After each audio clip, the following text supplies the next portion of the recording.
Welcome everyone to the second try. I can't believe each time, like usually I check the audio, previous live stream, sorry, no audio, I should read comments instantly. How is it possible, 2023, each time you don't watch your freaking audio, pulse audio Pipewire freaking crashes? It's unbelievable. Anyway, like usually I check already, and then the one time you don't check because you focus on your data center stuff, pulse audio or Pipewire crashes. Anyway, welcome again, second try. Let's finally try to fully load an $11,900 US Epyc, AMD Epyc, 90, what do we have in the title? 90, whatever is even the freaking 9754 of crazy numbers, 256 threads, 128 cores, 3.1 gigahertz max clock, unfortunately only 300 whatever plus watt, 256 gigs of memory, and no, the system is not mine, just super amazing people gave me remote access at the other end of the world. It is certainly epic. Previous video we did some tests, and as expected I knew this already, which is why I didn't buy it yet, besides I don't have money for that. So as it's not mine yet, don't forget to share, like, subscribe, YouTube membership, GitHub sponsor, so that we eventually can afford a local one. So to fully load this, I already further improved our build all of our Linux distribution front-end driver here of our T2, everything cross-compiled, all architectures supported Linux. And that already started, previous live stream without audio. I staged this right, so two things, not only 256 are a lot of threads that previously you only had as SGI origin 2000 or so cluster nodes 20 years ago. Now you have this in one tiny little chip, and most software is not made for that, right? Most software is way too single-threaded, and even you would think building open source packages, even embarrassingly large ones like the Linux kernel Firefox, should be absolutely no problem to load that, but unfortunately it is because of all the overlong serialized configure scripts and other install stuff. This is why previously already from our Ryzen 7950X we build whole ISOs in parallel. So what we do here is build cross-compiling all of x86, 64-bit, 32-bit, x32, API, 32-bit pointers for higher performance. ARM, various variants, not one ARM, but version 5, version 6 Big Onion, version 7, version 8 or whatever, ARch64, ARM64 is, RISC 5, 32, 64, MIPS, also at least, yeah, MIPS also 3 variants, MIPS, Big Onion, MIPSEL, Onion is little, 64-bit, 4 octane, and O2, and all the other Ultra, Spark, and Hewlett-Packard precision architecture, and then some 33 or so ISOs. I stagger them here, not to instantly deadlock that. I enabled SetRAM for that reason. And also I made here one mistake of building in the wrong terminal. So we unfortunately only have 256 gigs of memory and then some compressed swap here. I added 100 gigabyte SetRAMFS for building all this stuff in TempFS because we are a little bit IO limited. Ironically, the one thing you would want this Epyc for, because spoiler for most home workloads, a Ryzen certainly is Epyc and thread ripping enough. Due to the maximum clock of just 3.1 gigahertz, that is nearly half the clock of my Ryzen. So a lot of stuff actually builds faster on my Ryzen due to the nearly twice as high boost clock, right? And that is why we load this. And I stage the build here similar to how I always did on my Ryzen, because if we build everything in parallel from ARM to x86, then all the big packages are nearly built synchronously at the same time. And that is a problem for keeping this all in memory, especially with TempFS. And then even we learned this the hard way a year ago live on this channel.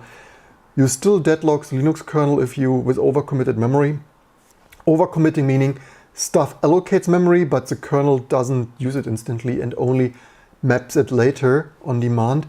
And then if the memory is really used, also with TempFS, especially in the context of TempFS, and you don't have further swap, then Unfortunately, the Linux kernel still deadlocks. I also don't like this behavior. I would prefer, I mean, it sounds so easy. I was thinking about this. It sounds easy to just say, or it as always sounds easy to just say, hey, why does it not do that or that? The problem is, of course, tmpfs is in kernel, and it sounds easy to just say, I would prefer if the Linux kernel kills some stuff away, but the problem is you can't kill tmpfs away, all right? So with over-committed tmpfs memory, although I would still argue there still should be some stuff to kill away. And that's also why you don't want to allocate all of your memory to tmpfs. There's also a download, unfortunately. Whatever, something's downloading, yeah, but it might happen. Anyway, so this is why we stage this here, right? So that is, and so these are so many threads, right? That here was probably 9-ish builds, and I allocated, I believe, 20. I think I run this with 20 parallel jobs per architecture. It's like 20 is nearly the maximum of my Ryzen 750X. With this lot, it's still building up, right? I believe also some build already failed. We could see that there might be some things. Yeah, this sucks a little bit of the scripting. I need to now. I wanted to work on some things here in this other tmux windows, and now we have builds there. That of course sucks now, right? The idea of I actually improved the scripting today. The last time I did this here on my local Ryzen 750X a year ago or so, or earlier this, or 6 months ago, whatever. I was still fighting with tmux to group this nicely. Now I scripted that. Like, yeah, 2023, I just improved my scripting today with tmux. You can actually do tmux in tmux control with shell scripting. So all of this actually scripted for better automation, and then yeah, like you automate the stuff and then you manually fiddle around, and then so that sucks, of course, a little bit. I probably should read the freaking manual in parallel. I actually had stuff downloaded, so I'm not, so some, it might be, so some architectures have packages overlaid because not everything is supported anymore in all architectures. So builds like AVR32, which is deleted upstream nearly in everything, or Spark32, so some builds will download additional stuff. That's of course a little bit of a delay. I probably should switch.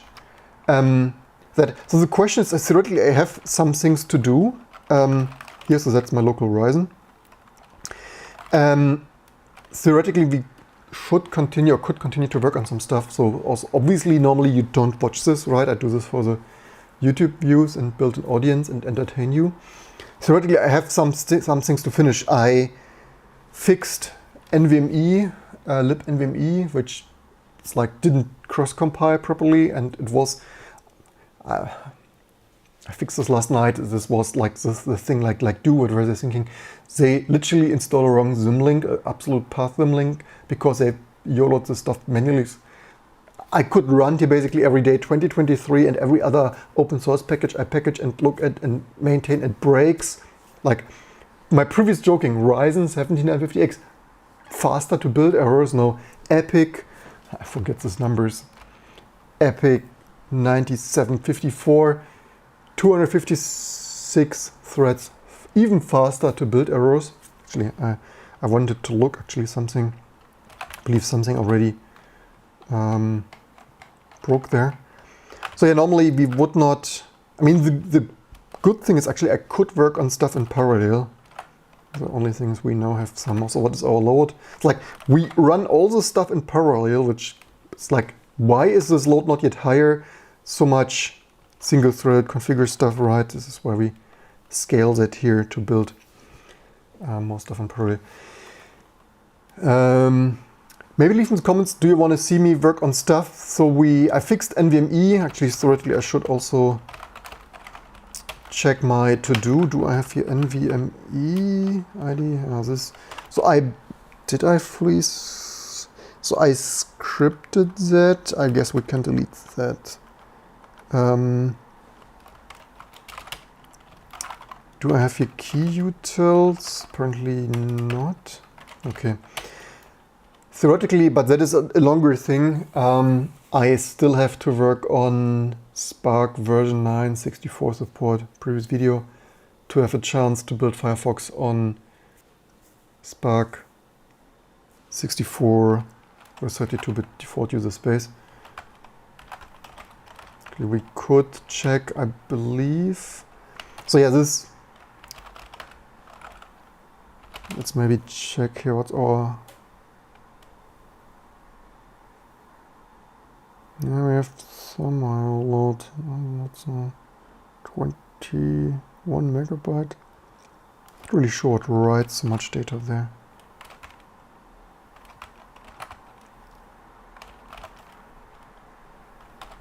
Yeah, so this, we have a series. I mean, ironically, even my workstation has better I/O. I have there currently 2 PCIe 4, unfortunately only. NVMe SSDs in RAID 0 for I/O bandwidth, so that's of course a bit unfortunate. But I don't want to complain for this free access here. So var adm logs, I believe something probably errored already. Like, just look at this I/O log, right? ARM64 errored? How did this error? Compatible toolchain math vector? This might be with a compatible warning enabled linker doesn't support MIPS.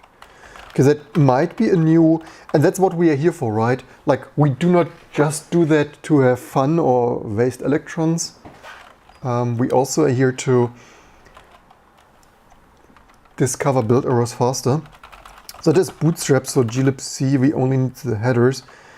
Conf toolchain, so at stage toolchain, that is ARM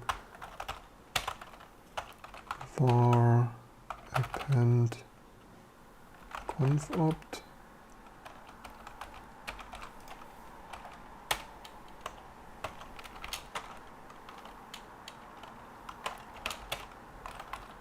Maybe we later maybe need this for more.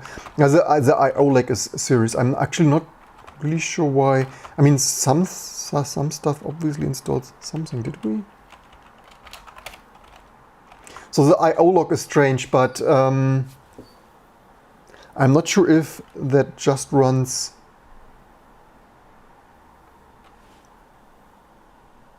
hot or if.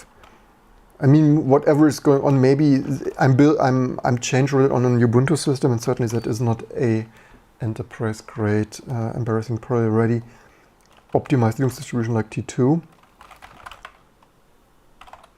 know what? Let's do that here, and manually build target here. Hope that might be a new glibc 238. I apparently did not build ARM64. Also, I should say it's not the best time to build this, but I wanted to test build this now because I don't know how long I have access to the system. It's on a temporary non-commercial viable can disappear at any moment basis of spare resources, which I'm extremely grateful for because this apparently fixed something. Probably I should fix it. So now we're getting a nice load, right? So now we are nicely loading the system. Next I probably, and that's what I mean also with the I/O load, right? And tempfs load. Let's commit this, apparently glibc ARM64. We don't see that because the terminal font is too low for this. Hot fixed ARM64 boot glibc header bootstrap without compiler. So yeah, the I/O log probably right. The thing is that the stupid VI editor is flushing. This is also sort of, so that's probably the problem. So it's, yeah, let me just commit this.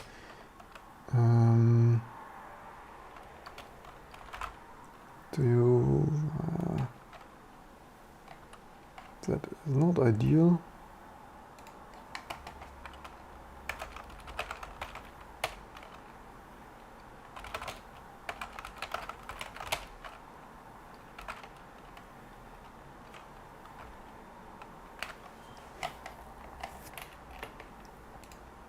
So yeah, I would say, I mean, this might have been a thing to flush this on rotating storage, SCSI unreliable storage from decades ago. Actually, I would argue I mean, maybe you can configure this way, like on not only mission critical and stuff, but embarrassingly parallel. This certainly sucks big time if you edit files on your embarrassingly parallel data center gear and your bloody editor is doing a file system flush and like waiting for 10,000s of I/O operations to hit the media. That's storage. Even though if it's an SSD, if you have this load, then VI editor, let's flush 20,000 outstanding I/O operations to just to make sure the bloody file is really on the temporary file of all things. Anyway, so yeah, we're getting into nice load territory. So that's the first thing, right? Not only did I never have such a load going, so we have a load of 142 here. Nicely. So we are already loading more than threads cores, right? So we are already loading SMT siblings. That's certainly how we want to do it. Yeah, leave me in the comments below. Do you want to see me here do some code? Do you just enjoy this load? Actually, I should read the manual of what notification was this now? 2023. Probably nothing important.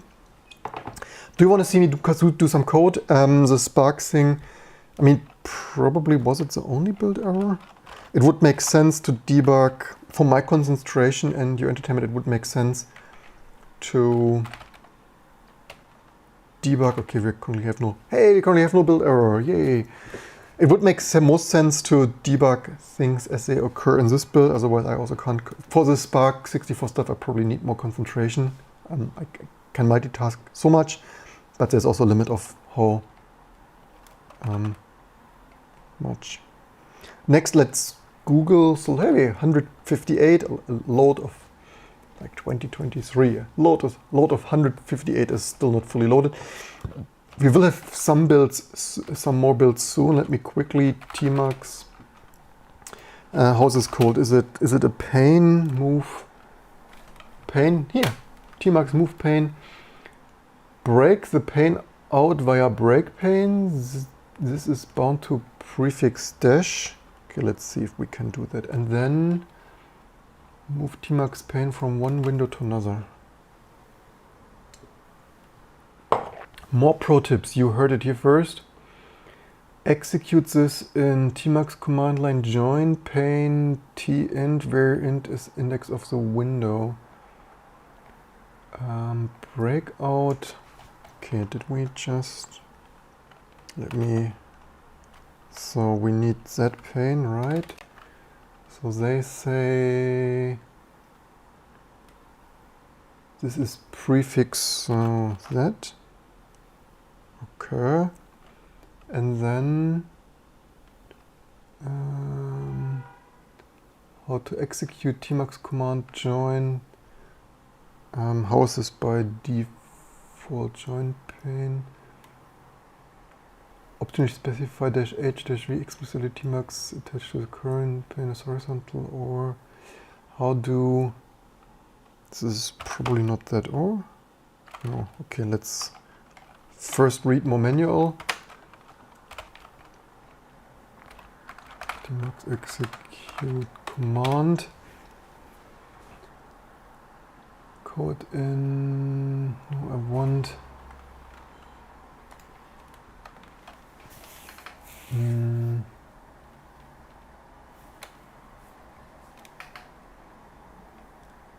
allows sending keys, including, I wanted, okay,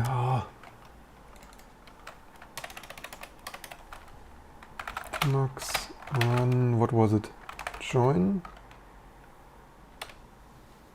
did I, let's hope I didn't, join pane,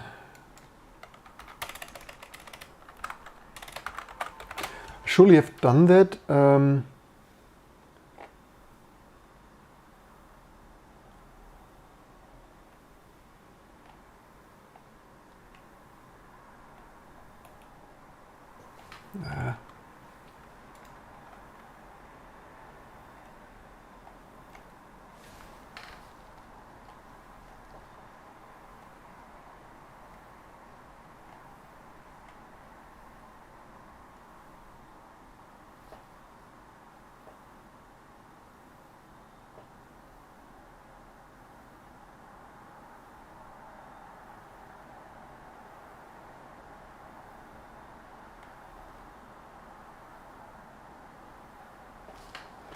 Alternatively, if you don't want to specify the window names when you're calling join pane, you can also mark the pane you want to join in the current window. Let's say you want to move pane. Like I prepared so much for with my scripting. I wasn't prepared that this appears on other windows. Prefix m, call, join pane. Okay, let's see if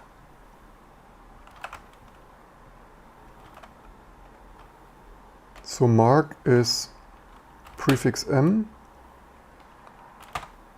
and then prefix join pane. That's much cooler. Layout tiled, right? So that would be prefix layout. Was it switch layout or switch layout tiled? Yeah, was it that? No, wasn't. Because I don't want this shuffling certainly sucks here. Yeah, that's how I wanted it. Good. Let's collect the other one. Did we not hit another one? Probably like mark this one. Move here. Join pane. Ah. So what was layout? Was it switch layout? Maybe what did I switch layout to? No. That was tmux layout guide. What was that?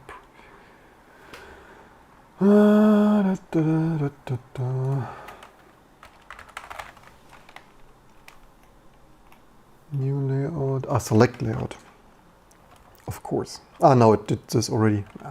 So we're getting there. Yeah, and so this is more embarrassingly loaded things, right? Do we have?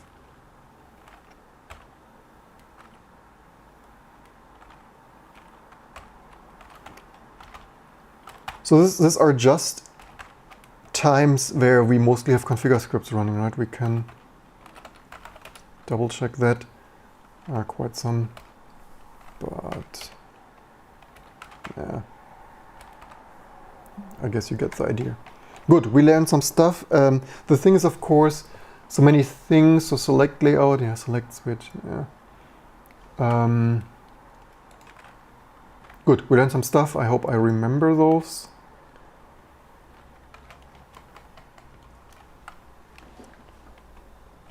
What I mean, theoretically, it probably makes most sense. So the question is, so this probably builds, I expect, 3 hours. So the performance, let's do some compilations. So we have here 256 threads versus my just 32. So that's 8 times the performance. I need probably something around over, let's guesstimate 36. I mean, I need 2 hours, 33 3, but stuff is parallel. So yeah, like something like 30 hours I need to build everything on Ryzen 7 FX. So good. Yeah, so it's actually that what I ballpark guesstimated, 3 hour. So something just failed there. So one thing is still, so with my tmux scripting here, it's already good. However, because I run tmux, what do I even run here? Internal build all. So I/O is severely limited. I mean, even you have 256 threads and then they wait for I/O to display your file even. So I run this tmux as split W. So due to running tmux split W, split window, right? Also, and then relay out this to tiled. It runs all this nicely scripted, as you see. The major drawback is, unfortunately, if an error occurs and the script exits. If I do this manually, it leaves the shell. So of course I could further work around this by appending as a node. So we have some build errors here. Just the next. So that's the and probably. Yeah, let's check the build error. So that's only we could work around this. For example, we could probably manually launch another shell. So like basically build target yada yada all these options and then semicolon bash. That probably should work. It's just a little bit annoying of you need this extra bit of scripting then, but it is what it is, I guess. So nothing you couldn't. So what build errors do we have? MIPS bin utils fails for reasons. Why?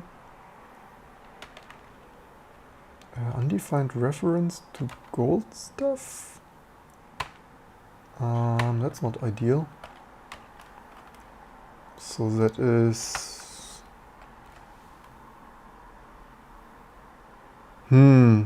How does this fail? Maybe time to locally build that. Build all arch mipsel. Was mipsel right? So all the MIPS failed now. MIPS 64 mipsel.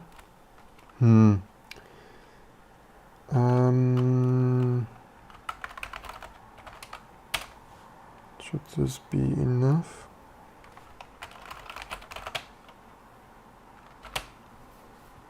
Yeah, let's build this locally to better debug this, because remotely not only is there half a second or whatever of... it's quite some half a second secure shell latency to the other end of the world. Plus, I don't want to edit files with 10,000s of I/O, outstanding I/O operations. It sucks a bit. Yeah, 20. I mean, it's only 113. Also, why does it? It has 113. Why is this so out of sync? Whatever.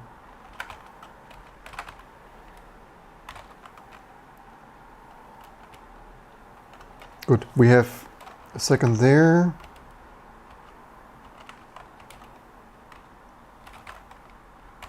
And that's why we test build this, right? All right, I wanted to say initially it's not the very best time to build this because there was just a new major glibc security vulnerability. And as usual, I should rant a little bit and point out the recurring things that I'm not the most thrilled, about security vulnerabilities anyway to start with, right?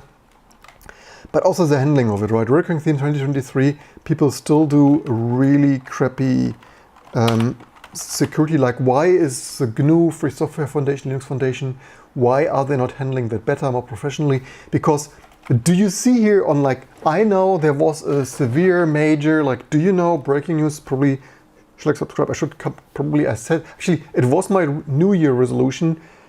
A weekly security show probably would be more successful than my random development here.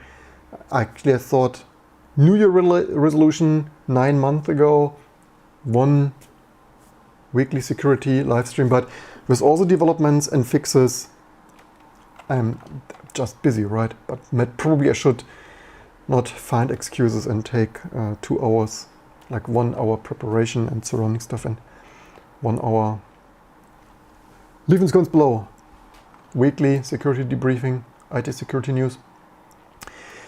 Yeah, it's not mentioned here, and they don't have a new release. In my opinion, there is no excuse. If it's a small little hobby project of tmux and there's a security vulnerability, okay, fine. But super major components. Speaking of which, what's going on with Musel? 124 in download of cook. Look at this security. Like even the tiny little Musel hobby project without all the backing of GNU and Free Software Foundation. They like this is how I expected. Security advisory, all releases through 1.1 CVE, upgrade later version. Yeah, why? So 1.2.4. Like GNU, Richard Stallman and stuff. Like, what have you learned in 30 years? It's yeah. And also, I mean, not only in Node. In news, is here even probably not even freaking news, right? Where do they even have news? News file, latest news. Latest news, you have a major security vulnerability of local privilege escalation. You have a major local privilege escalation vulnerability. Where is your freaking news? And what I wanted to say, choose either a patch, but more preferably, in my opinion, make a .1 release instantly. Not like, yeah, next week we might have a major release, which for glibc historically for decades was not very reliable. Like, yeah, there should be 239 next week, but there is no excuse of not news broadcasting your local privilege escalation CVE vulnerability. Plus, having a proper patch. I looked this up. The thing is now T2 is not patched, right? And like, I'm not sure if Gen 2 is even patched. I checked yesterday. It didn't look like Gen 2 was patched yesterday. It also looked like there might be more than one patch for that. I mean, we are like half loaded, right? I mean, given that these are dual sibling SMT threads, this load is not too bad of epic thread ripping through that. But okay, this really fails. Let's do that in a second. But there might be more than one patch, right? If this would have been only one patch, I should actually, given that we are a supposedly unbreakable and enterprise security and stuff, I wanted to import this, but like here is CVE, there is CVE, this is document, but there is like fix leak and get address info. It's like, yeah, you had me at, it's 3 or 4.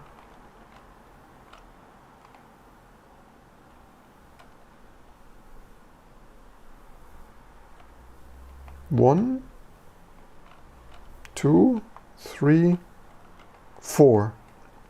Like 4, maybe, so this is 54, 45, 27. Can they not have, this doesn't dynamically, because now I need to click on it and lose my overview. 49, 11.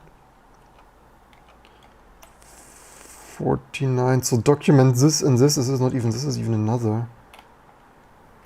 Thank you very much.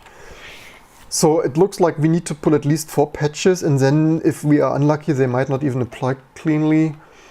This is not how you do that for a major GNU Linux component. And then you wonder that people migrate to Arch.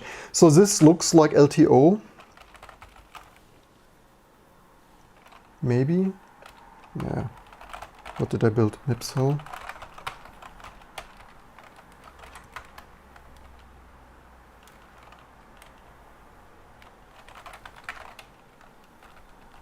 Is it LTO or is it something else? Where's even the freaking first error? Yeah, 2023 you might think, hey, IA64 is deprecated in binutils, but nah, MIPS even fails. Undefined reference to gold.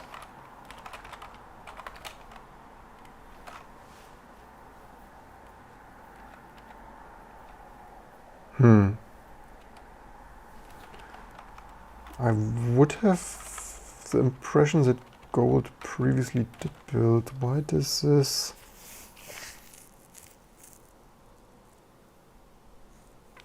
The question is, do we build in LTO? Should we?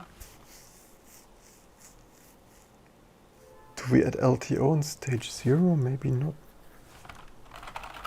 The question is now, is it LTO? Because usually this looks like a little bit LTO-ish. It probably is. Oops. Oops, no, I pressed Ctrl C in the wrong window. Nah. Darn it. What is the last? I just killed some build.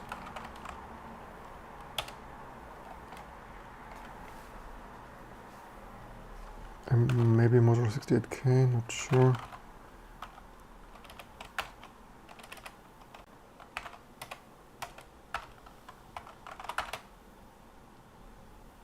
Maybe that's the one. I press Ctrl C. Let's see. It was surely building some months ago. Maybe we don't LTO toolchain things.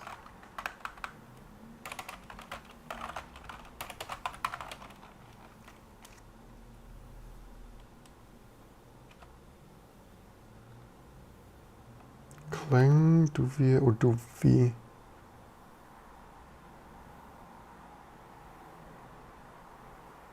But this are GCC, not this GCC.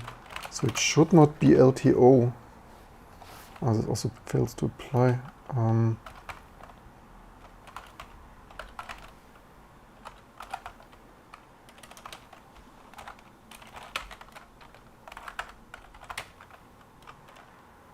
Alright, out we. Okay, out is not helpful. Not really sure which build I now closed. Yeah, even with so many builds running, right? This is recurrent reminder. This is what I'm talking about, right? Most things, even embarrassingly large code base build stuff, is so not parallel, right? Why would this fail though?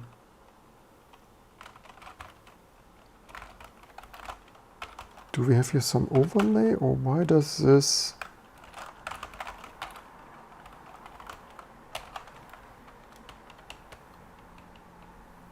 Hotfix BPF? Ah, because we updated that, I guess.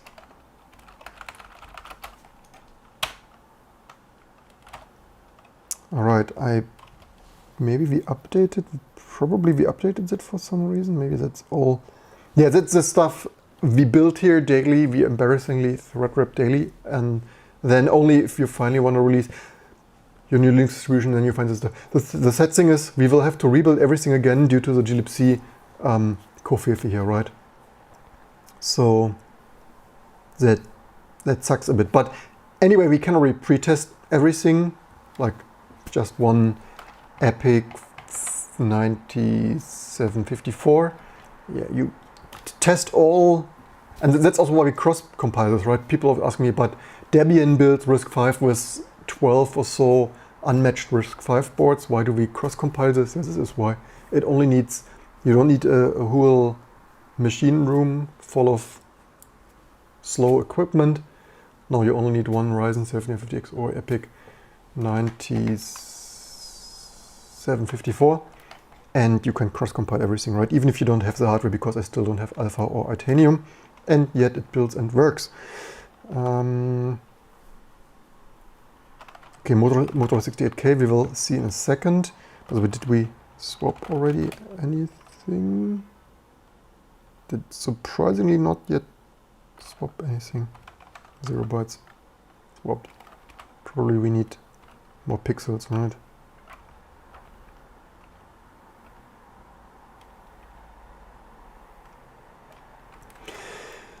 So, hey, 0 frames, at least that's something. So let's see. We wanted MIPS, so what could possibly... This is always so... I mean, we could simply disable gold.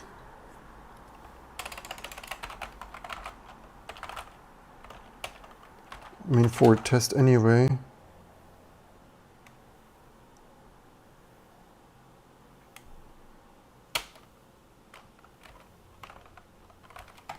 Ah, no, my AMD GPU. You live stream.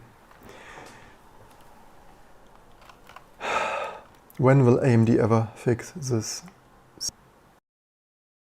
dock deck? And it recovered. Maybe I should anyway. It's like, yeah, rigging theme, not making this stuff up. You live. So does it even?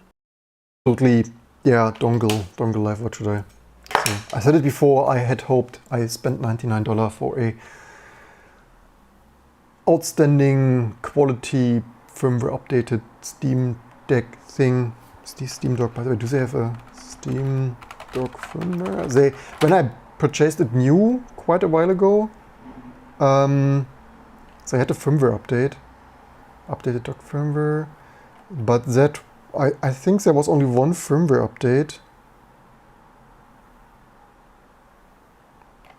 And that was a while ago. Basically when I unpacked it. Yeah. What is here in this? By the way, some of this was stuck. So we've still not fully loaded that, right? This is absolutely, by the way, maybe it would it be, can we reorganize it? Okay, that's absolutely mind-blowing threads here. And we are still not, like, we have 33, right? 1, 2, 3, 4, 5 by, so we have 20, and the MIPS stuff failed.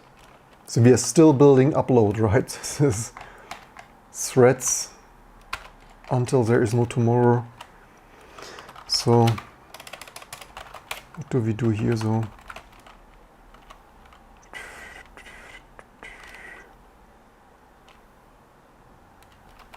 If long arch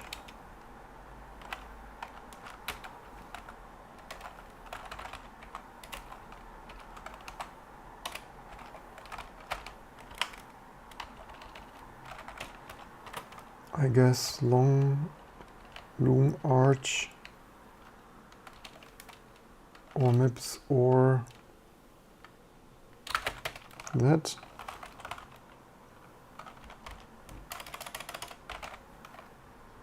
What did I even build previously?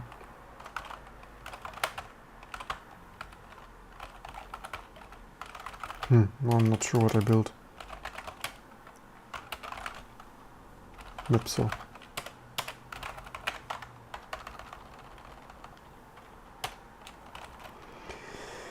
Yep. So normally we would now move over. By the way, what kind of coloring is that here? Is that intentional or a bug? Maybe it's a bug. Not sure how they color that though. Is it more loads than SMT siblings? Load average 177. Of course, with a high quality operating system kernel like Linux, even my Ryzen survives this load if I'm not deadlocking it in memory. So of course no problem to have so many processes running 177 versus 32 real SMT sibling threads. And now, of course, when we have them fully staged again, I have this offset for this embarrassingly long, large TempFS Clang LVM things. Still not a byte swap used. So we have, let's measure this in gigabytes of 256. We have only 50 freaking gigabyte used, 158 free, 54 cached, 200 gigs available. That surely should do. So, okay, bin utils that apparently did something. Bin utils. It's not ideal, so theoretically we probably let's this default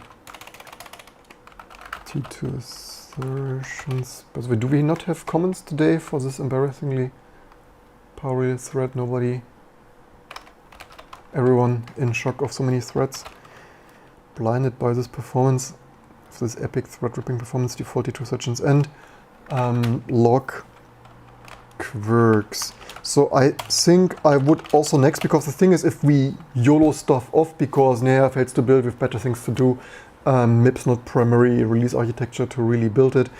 If we, so theoretically, I guess what I would want to do next, in a previous video, we shocked the IT industry and actually started to add assertions of recurrently failing stuff. By the way, was there, speaking of recurrently failing stuff like Rust and Cargo, was there a new Rust or Cargo version? Oh, there is.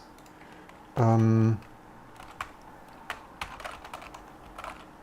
let's maybe do this here on my local workstation.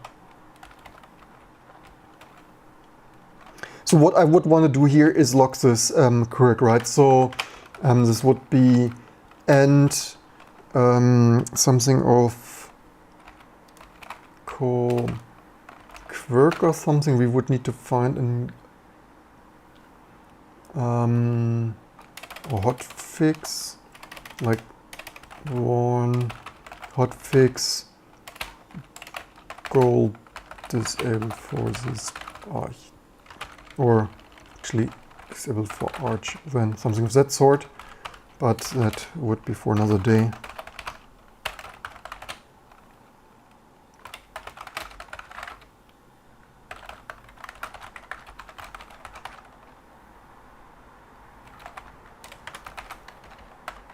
Hopefully only temporarily. Because the thing is, it might be fixed in the next version.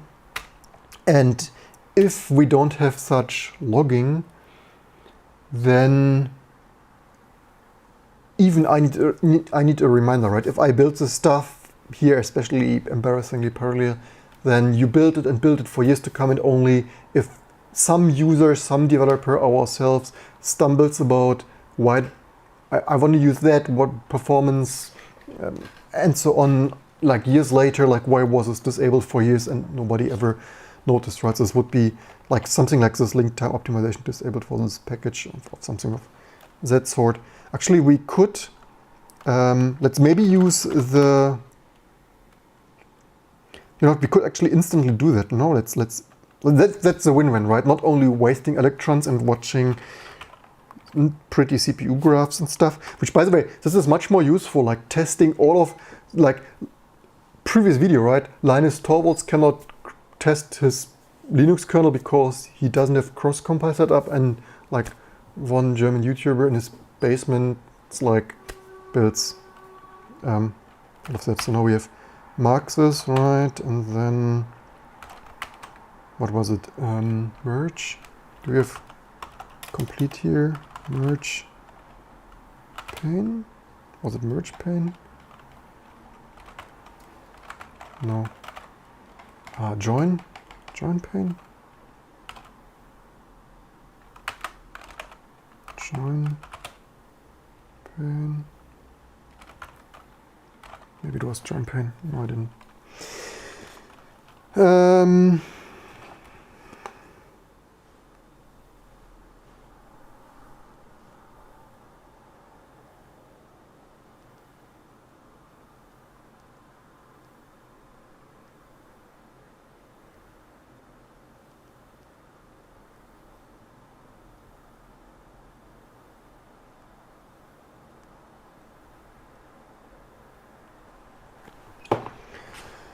So GCC, LTO, how do we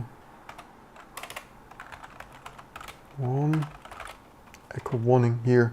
We could reuse that, but if we have a dedicated echo thing, then we could easier grab for that. That would be so. This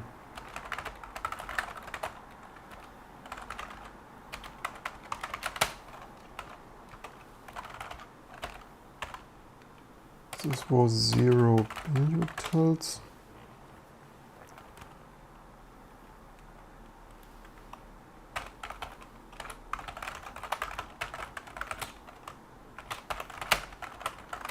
Start to log. I also don't see that for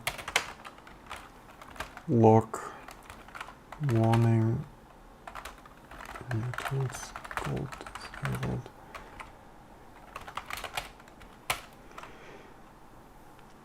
So then, I mean, unless all echo warnings are actually like that.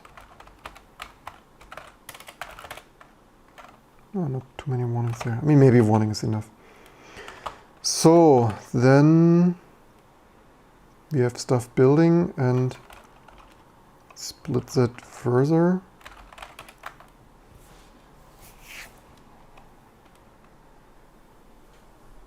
What was it? Switch layout? I forgot already. Switch layout. What was this? The problem is, you could always say, I could remember that better, but there's just so much, so many commands to remember somehow. Select layout. Select layout tiled. I mean, after I've done this a couple of times, I probably will remember, but somehow, like all the command line stuff could also be a little bit more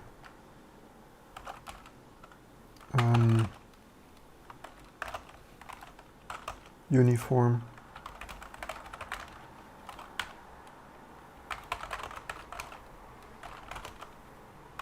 Build target. What did I build there? MIPS 64.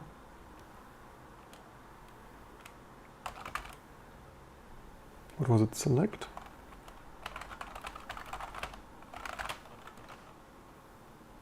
No.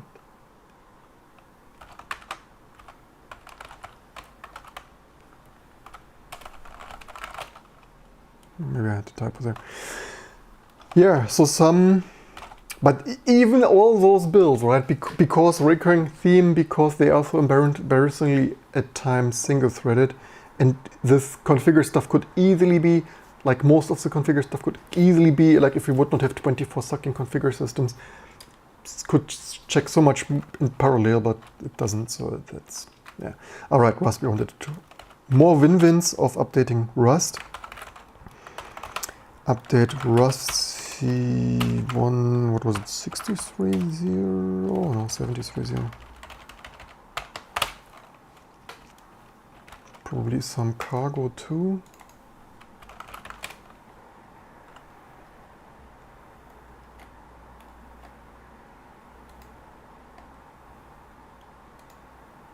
(73.1).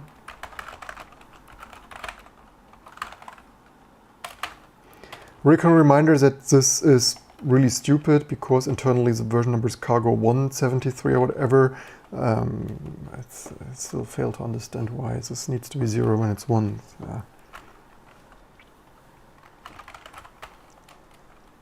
So let's test this for PowerPC 64 LE Rust C. Absolutely mind-blowing load, right? 100.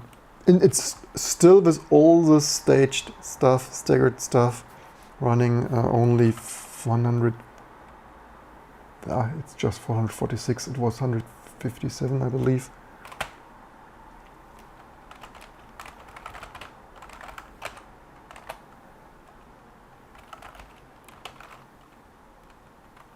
I mean, given we run everything in temp as the I/O load of 1 NVMe, that's also the thing, right? I mean, not only Horizon is economically enough. A Threadripper would be already kind of overkill, but nice. Epyc certainly not what you necessarily need to play along at home. And with sane choices, right? Software optimizations, TempFS, ZRAMFS, you don't need an Threadripper Pro workstation and RAID 0 of 4 NVMe SSDs or whatever. Like if you optimize the heck out of your Linux distribution for 25 years, then it actually Epyc Threadrips on consumer Ryzen desktop too. But certainly in Epyc is more Epyc fun. So what's... so of course stuff does not apply anymore. Yeah, need to rediff stuff, obviously, probably.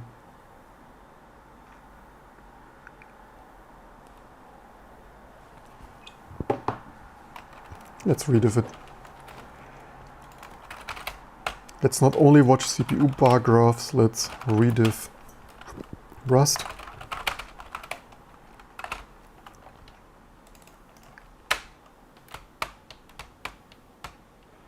I wonder that they keep changing it because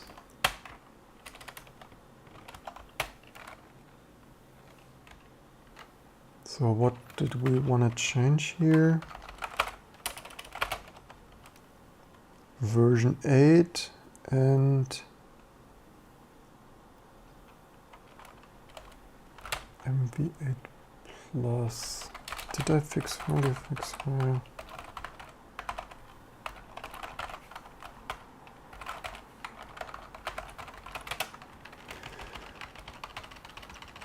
Such an unimportant target, and yet they still keep touching it constantly. Oh, was it that one? So was it all we needed? We wanted to right, also some 32 atomic width for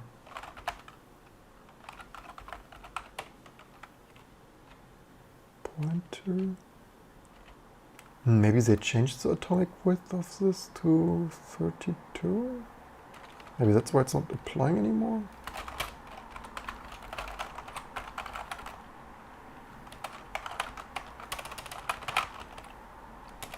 Which patch even was that?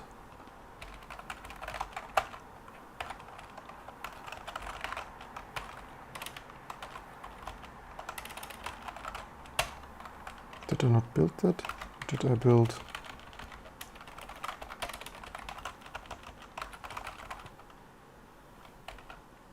What? Oh, I descended into the wrong.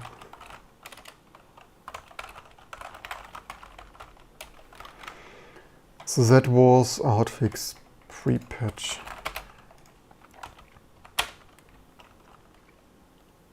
So maybe they fixed this. Maybe.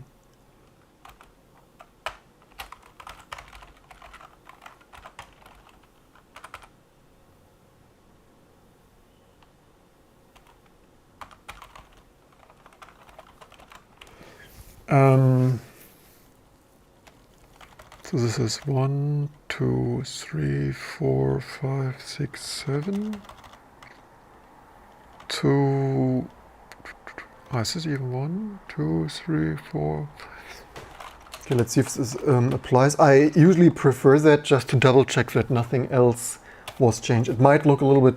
I mean, often I save time with just tweaking things instead of copying, pasting complex code for 5 minutes. But this might look cumbersome and annoying. I think it applied, and now it's the next thing.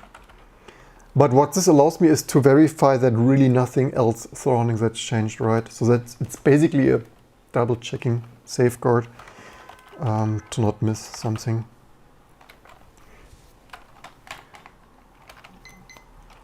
And welcome there, comment kinda out of context, but I use Asai on your... But do you use Asai on your MacBook for your day-to-day job? And is it possible to use T2 with Asai? It is possible. I'm not using it daily. I'm running QEMU daily on macOS because it's otherwise just too annoying to dual boot. I should actually review. I wanted to test, maybe we do this next week. Will compiling T2 break Apple Silicon Linux or find new bugs? So it's way more convenient to just boot the generic T2 ARM64 in QEMU.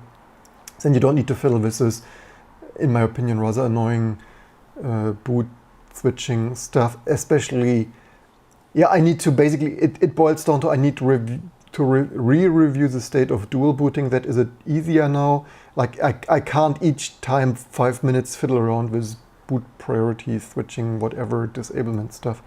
Otherwise it is possible. Also, I don't, compiling Rust stuff is not the easiest. So if you want graphics, you unfortunately need a Linux kernel compatible Rust toolchain, and that I probably need to, yeah, shell subscribe. That's, you work for 20 years day and night, and then new people create new complex stuff.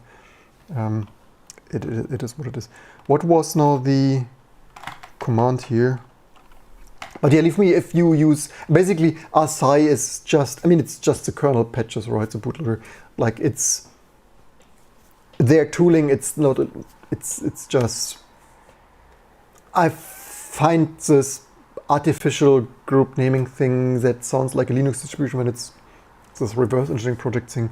So basically for me, it's like running ARM64. It's somewhat misleading, right? Because what does ASI Linux, running ASI Linux really means when it's just T2 with this set of patches? And I mean, most major stuff is upstream, so yeah. But shall I subscribe and comment below? And your experience, maybe we should make a poll on my moment channel. Did you try ASI Linux kernel patches stuff, and how are your results?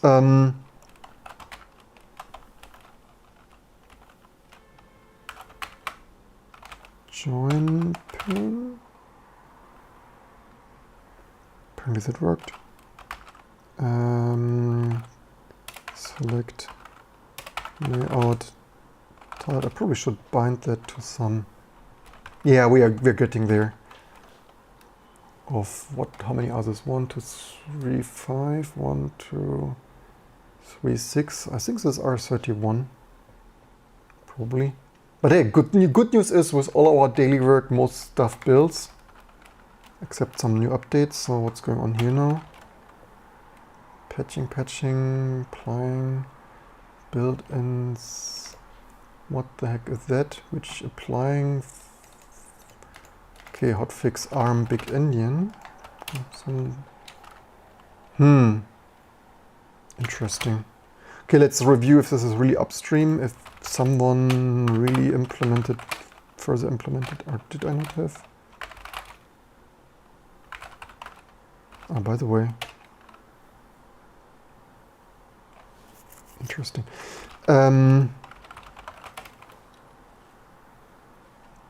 What did I find? Name rejected. Question, do I have a power meter on this behemoth? No, I don't, because it's at the other end of the world and I rely on other amazing voluntary people donating me this remote access, which is absolutely amazing. But it might not be, I mean, the max clock is 3.1 gigahertz, right? So I believe, so it's probably only 200 watt, like it's maybe only 150 watt more than my Ryzen, because the clock is like half, right? So AMD is 7950. What do I have here? 79. Epyc 9754. 9754. And there is not that much in, so I mean, you don't have NVIDIA graphic card in there, right? So it's only default TDP, yeah, this Moonlight TDP rating of 360 watt something. Okay, here's configurable TDP like 400 watts, so it might only be like double that of Ryzen 750X, right? It has 8 times the cores? Oops. So we have 16. Yeah, it 8 times the cores, but half the clock. Certainly. Why do they need to halve the clock? Max clock of 3. Max boost clock 3.1 instead of 5 whatever 8ish or so, which I have undervolted and stuff to nearly 6 gigahertz. It's power, right? You probably cannot dissipate more power than like on this embarrassingly massive socket, right? You need to get the heat away somewhere. That's probably why it doesn't clock higher, right? So yeah, 500 watt, like, yeah, plus chipset, plus a single M1 SSD, which probably is only 6, 7, 8, 9, 10 watts. So yeah, I guess 500 to 600 wall power, probably. I mean, it has more memory channels. Yeah, probably there are some. Does it give us, by the way, the DMID code of DDR5? So we get a part number. Is this a DDR5 DIMM? So how many? So 32 gigs. So we have 256. What did I say? 32. So apparently 8 modules. So that certainly is 6 modules more. I mean the memory also. I mean not hundreds, but maybe 50 watt here, 50 watt there. Chipset memory. Yeah, something of that sort. And we're still not with all those builds, which, what does it even, it builds Clang there, PPL there, PPL, CMake, gettext, GDB. It's like with all those builds, I mean, maybe is it mostly IO weight now? IO stat2. Yeah, I mean, you want more. I mean, I guess it's not even that IO limited, I suppose. Given that we built all in tempfs and so on. Anyway, we had some Rust code. All right, this was this one. So what did they have here? Let's. Right, this is why do I patch? Why do I even? Because is it?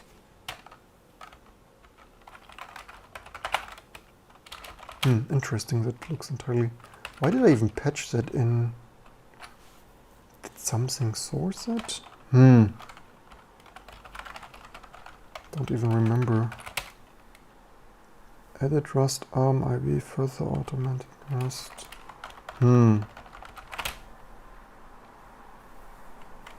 Okay, anyway, let's see what happens. Let's svn or m that. It's probably fine, fingers crossed.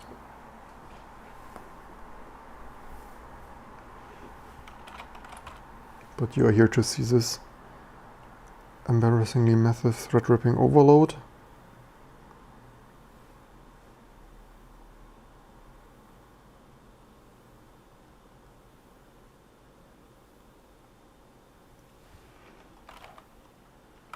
Yeah, surprisingly not loaded, right? Despite it's like can compiling 33 Linux distribution architecture variants. Destroy in Epyc, unfortunately not.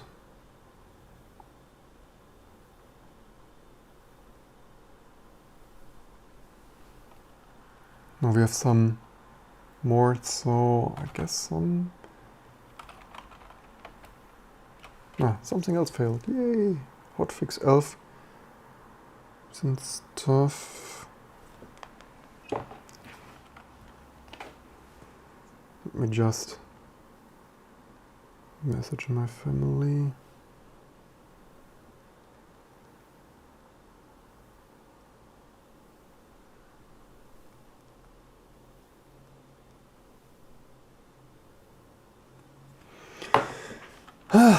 One Rust up, yeah, that's if you support everything and more than upstream, then you constantly.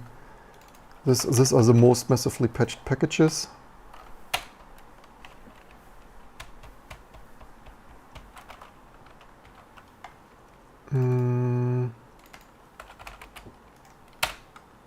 interesting that someone did something upstream. I thought nobody would want to care about that.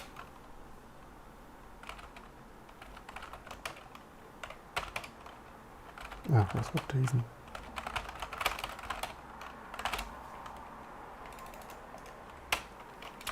So this stuff, what do they have there now?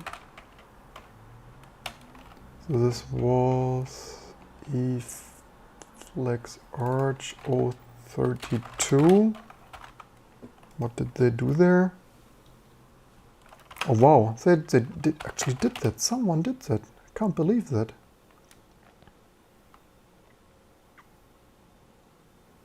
Wow. I'm somewhat curious. Oh, maybe I'll research this later. So this looks like, so we had to get ABI2 in there, right? Is that what I had there? ABI2, yeah. So that looks about, apparently slightly differently coded than I, but that looks actually, I wonder. So apparently someone really did that. Maybe Gentoo.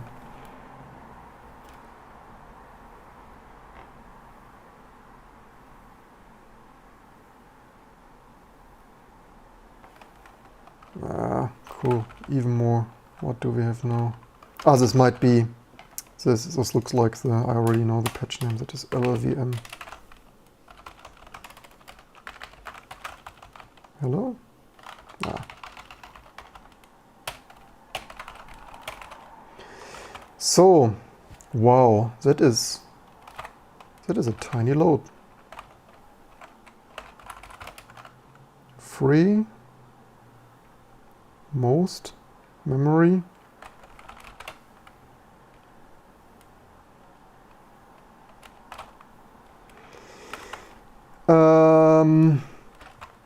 It's absolutely crazy how much serial. Okay, there's something for downloading. New stuff we needed the first time. I mean, I conservatively use only 24 threads per architecture. It looks like this stuff is so embarrassingly not parallel that it probably could increase that. But that is the experimental stuff. You can always ballpark that of, let's not use everything at once and divide it by quite some builds. So the next time I probably would use more like 32 threads per architecture, because as you see they overlap so much, right? Of like, I don't know, if that makes some sense. So we could check the temperature, right? At least of the CC axis. So that's the CC axis there. 60. That server certainly in high ventilation mode. So what is here? Still. Hello, build LE here. What's going on here now? No file to patch in.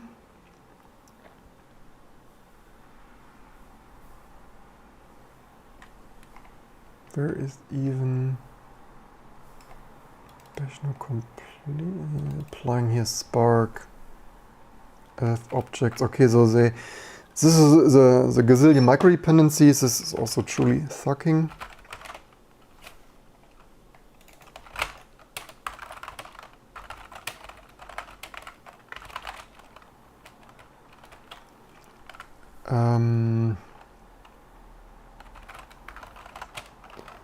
That is somewhere here, so which I said it before, right? Normally we would need, like decades ago, we would have to patch one system package. Now we need to patch every Rust building package because they all rebuild their micro dependencies, right? Totally, truly sucking stuff. And then, so they have now, okay, each version they have here different, so they have 34 and 31 Rust Spark.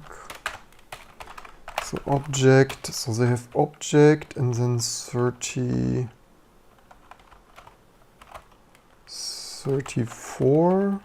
Do they have 30? Okay, 33 we can delete. And that's my criticism of they have everything double and triple, and this even they had 4 times, right? So we have the main object thing, or probably the latest or whatever. Then 33 they removed. Like in the previous version they had 4, now they apparently have 3 left, which sucks enough. Who would not like this duplicated microdependency nonsense? And then 31.1 they still have here. Okay, let's see if that's hopefully all.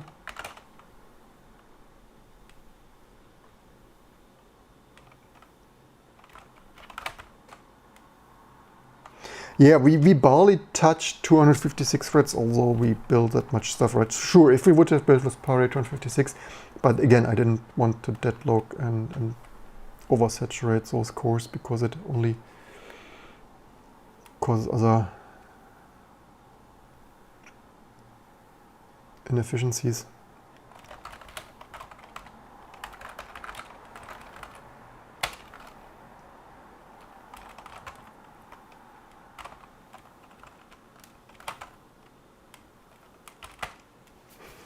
Yeah, would I buy this myself? Unfortunately not.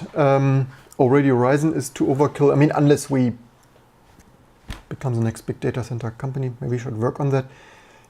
Otherwise, Threadripper would be a nice dream. But even that, I said it before, right? Even the Ryzen, like, while I'm talking, like the Ryzen is 90% idle, right? If I'm not repatching, like, because faster Epyc thread wrapping to build errors, right? And then you guru meditate like half of the time, like depending on your precise development and load pattern.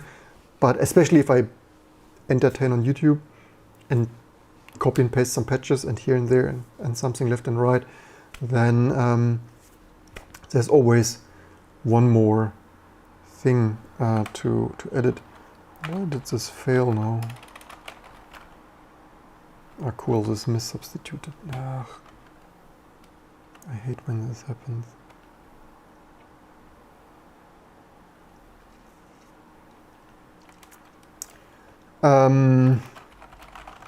This is probably this patch. I also wonder, like decades ago this never happened, that somehow it's a new thing. Which patch would that be? This one? I need to send this upstream. Let's mangle that intentionally. Let's yeah, it's crazy. So there was a build error.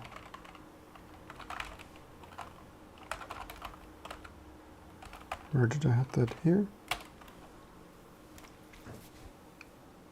AVR32. Okay, this probably didn't download. And why did open risk not build? Ah, open risk. LLVM. Ah, okay, that might be a new thing.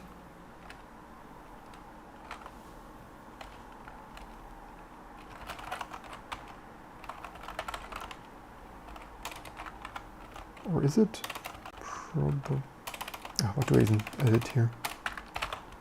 Yeah, this probably is new because I added this to the toolchain stage. And now we need to actually add here open risk.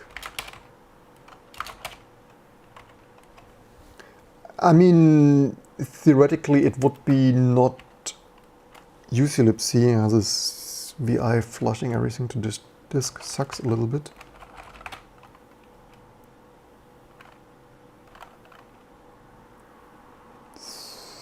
$3,600 I operations of.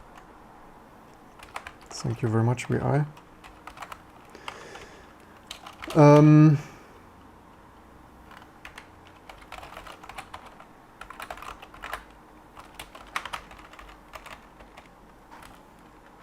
Did I? Which was this? Oh, there I had this in there for some reason. Okay, whatever.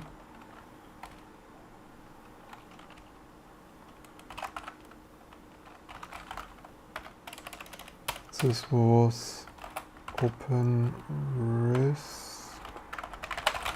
glibc, I guess. Open risk was just without typo.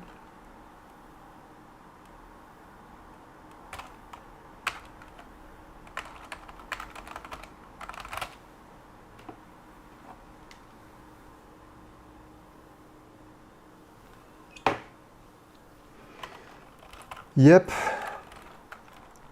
Still not fully loaded.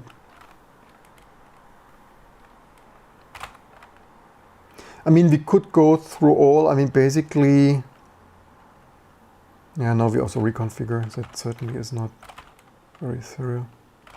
Basically, we need to parallelize our own build. I just better let it run before.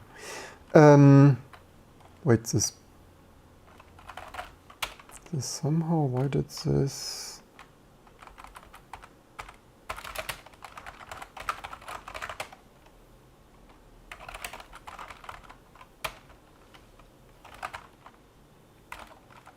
Yeah, but all in all, it's Epyc thread gripping quite nicely. How long do we live stream? All right, did I restart it once? Yeah, all right, I restarted it once. Yeah, but there's really a real hell lot going on, right? Even these sensors took a while to, like, some seconds. Absolutely crazy that on 256 threads you run some commands and the commands scroll by, just due to all this. Also, all going through the virtual file system switch of Linux, right? Also sysfs, even like massively hammering tempfs. Like, this is kernel context switching craziness. I wonder if you could come up with some new architecture for embarrassingly parallel architectures to significantly do that differently. Like IOU ring, but for everything.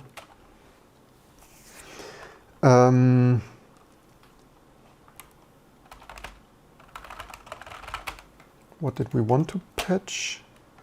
We wanted to patch this here.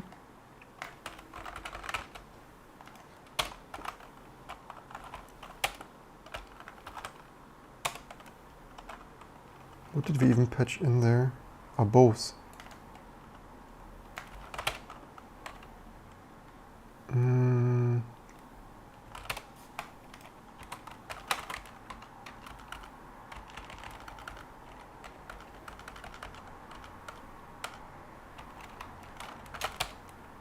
Most likely it was that I probably should have further reviewed that.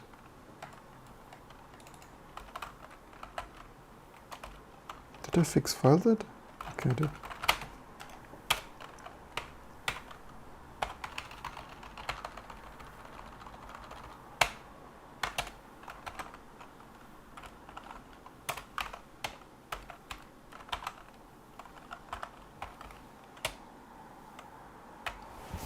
All this hard-coded stuff is also really silly. This is so.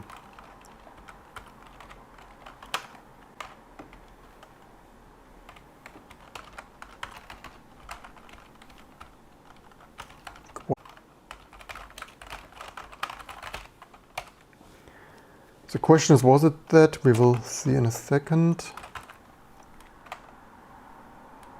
But finally, with all the stuff running, our average load becomes higher. Also, now we're trying some drop frames. Thank you for nothing. Vodafone's filling doxes. Cable. Yeah, so most stuff we probably had one more fix. What did we? Something we. And just like this, Vodafone's doxes completely failed, and then my capture continued. Happy. Hope the audio is okay. We don't need this anyway. So yeah, we got some load here. So basically, it's probably that for this live stream, especially video. So basically, you don't need to show you that, right? If it's really broken, why show you that? Okay, so what did we get here? Probably Rust build. So let's commit that. Do we have here any other Rust? ARM, ELF, LVM, Spark. What was that here? Maybe I guess that's all.